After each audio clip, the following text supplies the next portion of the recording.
Welcome, ladies and gentlemen. My name is Kid Lee, and this is going to be my recap video for the EA press event that was just held at E3 2013.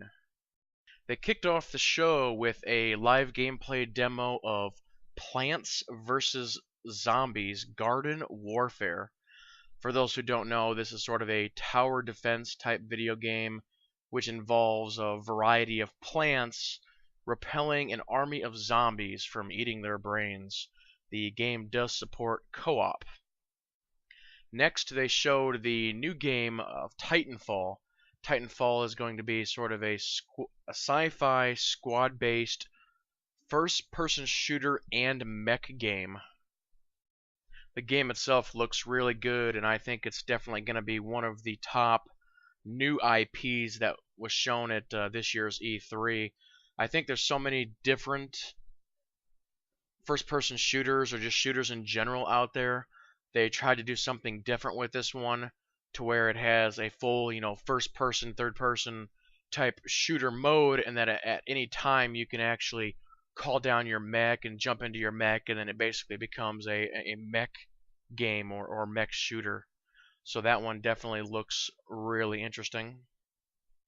Next, they unveiled a very short trailer for Star Wars Battlefront. This is definitely one of those games that people have been looking forward to forever. And there's other companies out there that got the license and tried to make it, and it got canceled. So it's been a series that's really been messy. So it sounds like DICE is doing this one. It's going to be on the Frostbite 3 engine.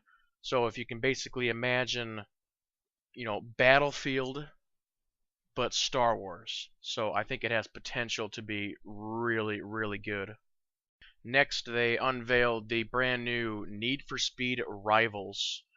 They showed some, trailers and gameplay demos. They didn't really say too much about it. As you can imagine, just a bunch of cars driving around and police chasing them, that type of thing.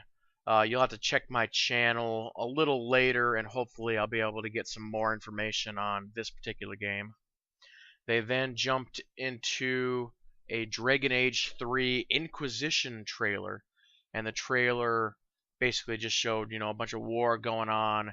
The trailer was basically done with the voiceover of the Morgan character from Dragon Age 1, and at the end it actually showed her a little bit, so it's good to see that Dragon Age 3 is finally out there, and hopefully we'll be able to play that sometime in 2014.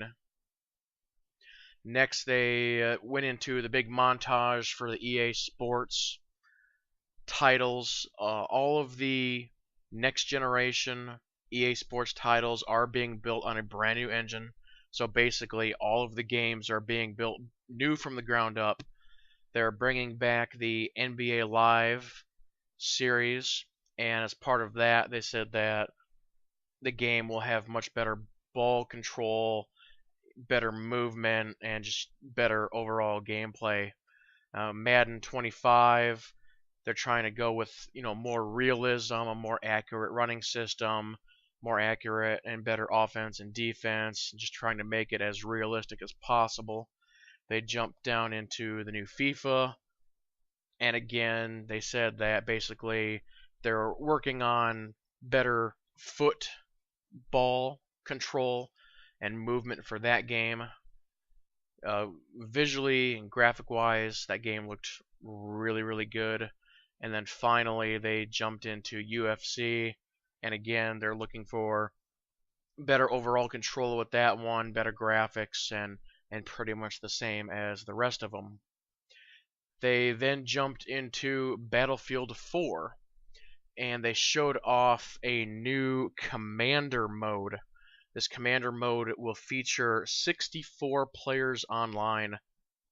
In the demo they did, they actually had like 64 players on stage doing this, and then they had the one guy who is basically the commander of the 64, and they went through this big battle sequence, and there's guys all over.